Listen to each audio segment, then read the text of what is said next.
Welcome back to another episode of SmoothBrainEDH, where we make the smoothest plays with the biggest brains. Today, our titular team is back to tackle cEDH. So let's hop right into it and see who is playing what. First and foremost is Seth on Najeela, the Blade Blossom. This 5-color deck is primarily an ad nauseam deck that has several of your most common cEDH combos in it, but it can also combo off with warriors and go wide. Up next is Jason on Roxanne, Starfall Savant. This is a Gruul mid-range deck looking to control the board by killing off small creatures with space rocks, and then he'll want to finish the game with a food chain combo. After Jason comes Jake, with the partner pairing of Thrasios and Rograkh. You might think this is a Poly-Tyrant deck, but Jake didn't build it like that. It's actually designed for a little bit longer of a game and wants to generate infinite mana through a few compact combos. Last but not least, we have Alex on Slicer. This deck is aggro. Alex wants to get Slicer down as fast as possible, load it up with equipment, and then pass it out to his opponents to kill each other. Now we're about to hop right into that gameplay, but before that, go ahead and give us a like, subscribe, and ring the notification bell so you don't miss any of our content.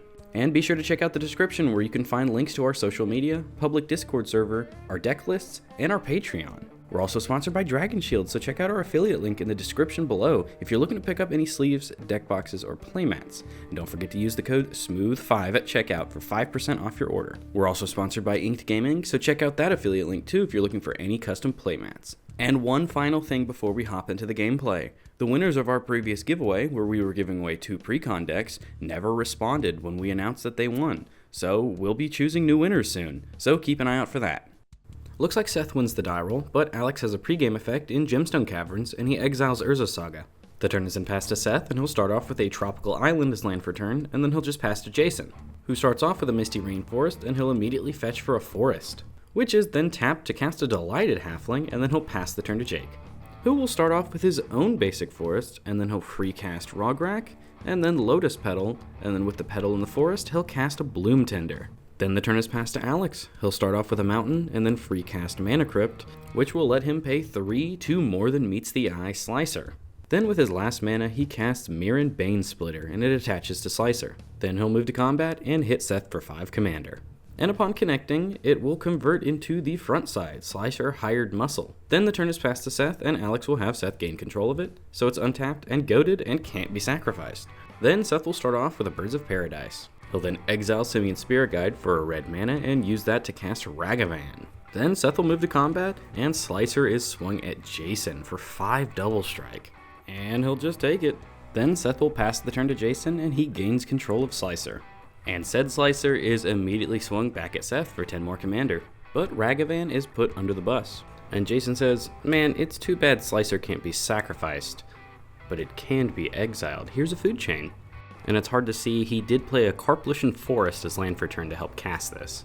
So then he'll exile Slicer to float 6 green mana that can only be used to cast creature spells. Then he'll exile Simian Spirit Guide for a red and cast Roxanne. When she ETBs, the Space Rock ETBs and lands on top of Bloom Tender and kills it. The turn is then passed to Jake, and he starts off with Flooded Strand as land for turn. And then he'll just pass to Alex, who wins his Crypt trigger, then he'll cast a Null Rod, then pass to Seth. And Seth will start off with a Windswept Heath as land for turn, then he'll cast Dockside Extortionist and make 5 treasures upon ETB. But he can't do anything with them yet, so he'll pass the turn to Jason. And Jason will start off by attacking Seth for 4 commander. And upon attacking, Roxanne will trigger and make Space Rock 2 Electric Boogaloo. And Jason wants to make sure there's no potential for any Dockside loops, so he'll have the rock land on Dockside, dealing 2 damage to it and killing it. Now with the Dockside down, Seth has no potential for blockers, so he'll take the 4 commander. Post-combat, Jason will play a Gaia's Cradle as land for turn, and with its assistance, Jason will tap for 5 and cast a Wandering Archaic. Jake has first priority, and he will respond. He'll start by cracking his Flooded Strand, and this will find him a Tropical Island to the battlefield. Then after this, he'll tap for 1 green and cast a Worldly Tutor. And after a good search of the library, this will find him Generous Ent to the top. And then the Wandering Archaic will resolve, and the turn is passed to Jake. He'll start off by Forest Cycling the Generous Ent, and he'll search his library for a Taiga and put it to his hand, and then he'll play it as land for turn. This will then let him tap for 2 and cast his other commander, Thrasios, and then he'll pass the turn to Alex, whose Null Rod is actually hurting him more than anyone else. Well, actually, Seth has got all those treasures, so maybe he's hurt a little more, but Alex can't do anything this turn, so he'll just pass to Seth. And Seth had to mulligan down to 5 this game and still kept a pretty bad hand, so I feel bad for the guy. He's just having to pass to Jason too. Jason will start off by floating 3 green mana with his Gaia's Cradle, and then he'll exile Wandering Archaic to Food Chain to float 6 red mana. Then he'll tap his Delighted Halfling for a red mana and cast Godo, Bandit Warlord, and he is uncounterable. So he'll resolve, and upon entering the battlefield, Jason gets to search his library for Helm of the Host, and it goes straight to the battlefield. After this, Jason will tap his Forest for another green, floating a total of 4 now, and he'll cast Green Sun Zenith, X's 3. It'll resolve, and Jason tutors Manglehorn to the battlefield. And when it hits the field, it'll blow up Null Rod, letting him use all this mana from Roxanne's Space Rocks, and now equip the Helm of the Host.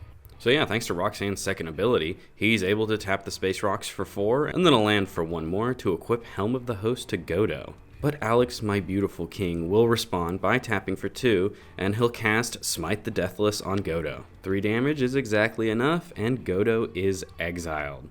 Actually, wait, I got that wrong. I went back and listened to the audio. Godo is exiled, but not to the kill spell. Jason exiles it to Food Chain for 7 red mana. And since he's still in his first main, he'll use 2 of it to dash Ragavan.